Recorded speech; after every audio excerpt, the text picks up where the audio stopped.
ನಮಸ್ಕಾರ ಗುರು, ಎಲ್ಲ ಸಂಪಲ welcome back. ಇವತ್ತಿನ ರೆಸಿಪಿ ಬಂದುಬಿಟ್ಟು ಪಂಜಾಬಿ ಪನ್ನೀರ್. ಇದು ಚಪಾತಿಗೆ ಮಾತ್ರ ಅಲ್ಲದೆ ಅನ್ನಕ್ಕೂ ಕೂಡ ತುಂಬ ಚೆನ್ನಾಗಿ ಹೊಂದ್ಕೊಳ್ಳುತ್ತೆ. ಸೊ ಮೊದಲು ಪನ್ನೀರ್ನ ರೆಕ್ಟ್ಯಾಂಗ್ಯುಲರ್ ಪೀಸಸ್ ಆಗಿ ಕಟ್ ಮಾಡಿಕೊಂಡು ಸ್ವಲ್ಪ ಸ್ಲಿಟ್ ಮಾಡ್ತಾ ಹೋಗಬೇಕು. ಅದಾದಮೇಲೆ ಅದಕ್ಕೆ ಸ್ವಲ್ಪ ಖಾರದ ಪುಡಿ, ಅರಿಶಿನ ಪುಡಿ ಹಾಗೆ ಗರಂ ಮಸಾಲ ಪುಡಿನ ಹಾಕಿ ಒಂದು ಸ್ವಲ್ಪ ಎಣ್ಣೆನ ಹಾಕಿ ಚೆನ್ನಾಗಿ ಮಿಕ್ಸ್ ಮಾಡಬೇಕು.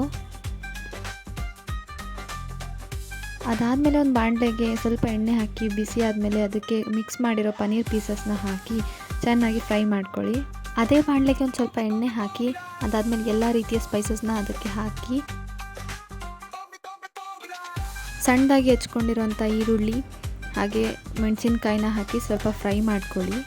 ಅದಾದಮೇಲೆ ಕಟ್ ಮಾಡಿರೋಂಥ ಟೊಮ್ಯಾಟೊ ಹಾಗೆ ಗೋಡಂಬಿನ ಹಾಕಿ ಚೆನ್ನಾಗಿ ಫ್ರೈ ಮಾಡಿ ಸ್ವಲ್ಪ ಜಿಂಜರ್ ಗಾರ್ಲಿಕ್ ಪೇಸ್ಟ್ ಕೂಡ ಆ್ಯಡ್ ಮಾಡಿ ಹಸಿ ವಾಸನೆ ಹೋಗೋ ತನಕ ಫ್ರೈ ಮಾಡಿ ಅದನ್ನು ಸ್ವಲ್ಪ ತಣ್ಣಗಾದ್ಮೇಲೆ ಅದನ್ನು ಮಿಕ್ಸಿ ಜಾರ್ಗೆ ಹಾಕಿ ರುಬ್ಕೊಳ್ಳಿ.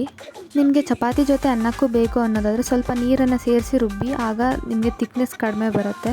ಅದಾದಮೇಲೆ ಒಂದು ಬಾಣಲೆಗೆ ಬೆಣ್ಣೆ ಹಾಕಿ ಅದು ರುಬ್ಬಿರೋಂಥ ಮಿಶ್ರಣನ ಹಾಕಿ ಅದಾದಮೇಲೆ ಅದಕ್ಕೆ ಖಾರದ ಪುಡಿ, ಅರಿಶಿನ ಪುಡಿ, ಗರಂ ಮಸಾಲ ಪುಡಿ ಹಾಗೆ ಕೊತ್ತಂಬರಿ ಪುಡಿನ ಹಾಕಿ ಚೆನ್ನಾಗಿ ಮಿಕ್ಸ್ ಮಾಡ್ಕೊಳ್ಳಿ.